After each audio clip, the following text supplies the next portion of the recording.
Hi, my name is Jasmine. My husband Gozie and I are expats who have lived in both India and Morocco. I love to travel, and when I can, I love trying new foods too. And today, I'm settling down in my new country and talking about all the things I did to prepare for my move abroad. We are in Ecuador, and all the videos leading up to this reveal have been in preparation for our move to Ecuador, my husband and I, to be exact. So I'm really excited to finally be sharing that with you all. Now that we have that out of the way, I'm gonna talk about all the things that I did to prepare myself for this particular move.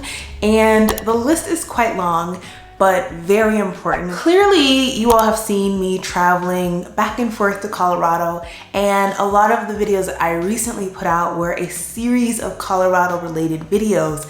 And the reason for that is because we went home one last time before moving to Ecuador, because our family is mostly in Colorado. So we've got obviously family in the Virginia, DC area, and family mostly in Denver, Colorado. And what's great about that is his family is there, my family is there, so we fly into Colorado and we see everybody. We also got to do a little vacationing ourselves, take road trips, do some little excursions here and there, and that was really fun for us because I did want to explore America clearly before moving abroad again. And we definitely did that, not just with our Colorado trip, but our New York trip was excellent, especially during this time when things were just starting to open up again and travel wasn't really readily available. We kind of took advantage of where we felt was safest and either closest, or where we had family and safe havens to go to. So we did a lot of traveling, and I in particular did a lot of traveling to Colorado, and I had a really great time.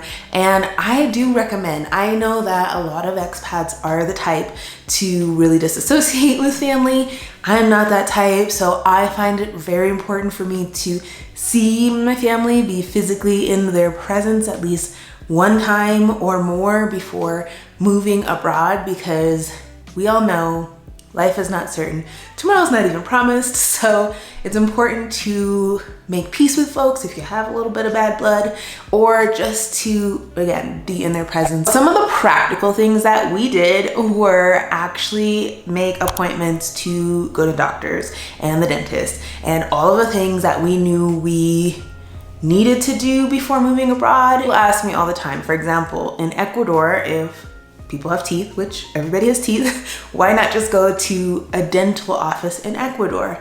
Well, now that I'm here in Ecuador, that is some research that I'm gonna have to do, and I'll probably go to a dentist here in Ecuador. I'm not afraid. I've been to dentists overseas a lot. However, the care that I receive back home is like home. I like to get like one full cleaning, one full check before I move abroad. And even when I go back for just breaks and things like that, if it's time for like my annual checkup, then I'll go to my dentist in the States. For me, it's just about options, and it's also about getting the best care that fits with my insurance when I can and before I move abroad, so that I don't have to rush and look for a dentist when I arrive, or look for a doctor when I arrive, or do like lady appointments right when I arrive to a place. And I think that's really important. So getting all of that stuff done beforehand allows me to settle into my new country just a little bit better. I do feel a lot more settled into Ecuador because I have not had to do those things here, and nothing has necessarily been an emergency, sort of, kind of.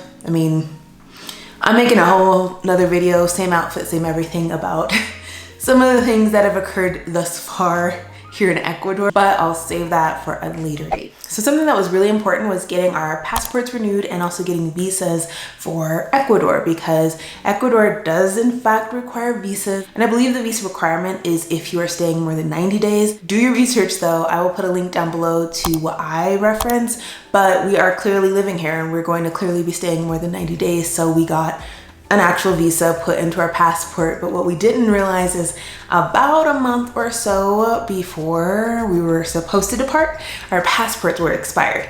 And we're living through trying times, and we just did not check our passports because we were not going anywhere. And it wasn't until we needed to go somewhere out of the country that we realized that the passports were expired. Luckily, my husband is just good at checking for things, because we're able to get everything in on time. I mean, we got our visas in the day of travel. We got our visas at 9 o'clock a.m. and we left for the airport at 11:30 a.m. and our flight was at 1. So we made it by the hair of our chinny chin chin. We were super close, and yeah, just got really, really lucky, and the process was stressful, but I just, like, if you're a traveler, pause this video and go check to make sure that your passports are valid and not expired, because I wish I had the reminder. I wish that somebody reminded me. Shopping related, I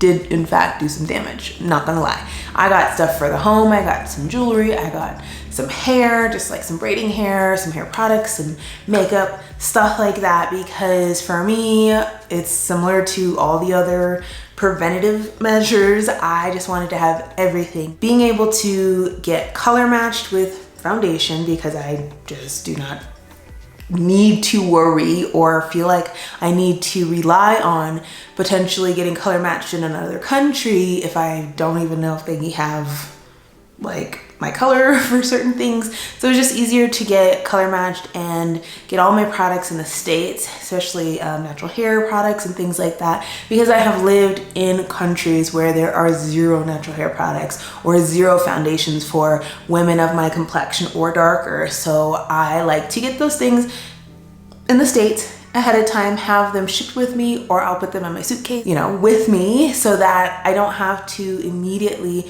go out to a mall and be disappointed or be not disappointed, but also I don't have to take that chance, if that makes sense. Another thing that we did, another couple of things I should say that we did, were big purchases, I guess, or big item purchases, not necessarily big ticket purchases, even though some of the stuff was a little pricey, but we did invest in a mattress this time. So that is one of the items that we did purchase that is very large, very significant. And we wanted to do that because we've been now in 2 countries, 2 posts with the Foreign Service, and sometimes the mattresses can be hit or miss. So we didn't want to miss with our sleep, because we spend a lot of time sleeping and in the bed, and we were just like, let's just invest. We are in our 30s now and we deserve good sleep. So we went ahead and got a mattress, among some other things, just to make sure that our home here is going to be what we want it to be: comfortable, cozy, all the things. And if we've learned anything from the panorama, we know that we stay home now.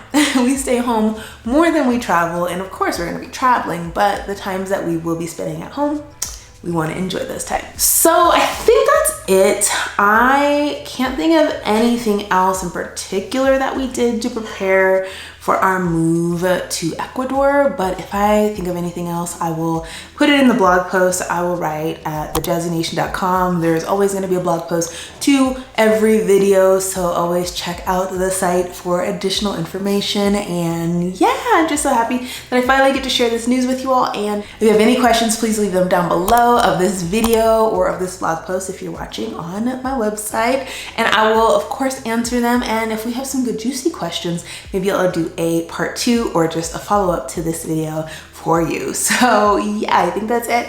I'll talk to you all in the next one. Thank you so much for watching, and I mean, I don't want to go. I just feel like I've enjoyed talking to you all so much, and it's been a while, but like, this is fun. Do I really want to go? Do I have anything else to? No, I don't. I'm rambling.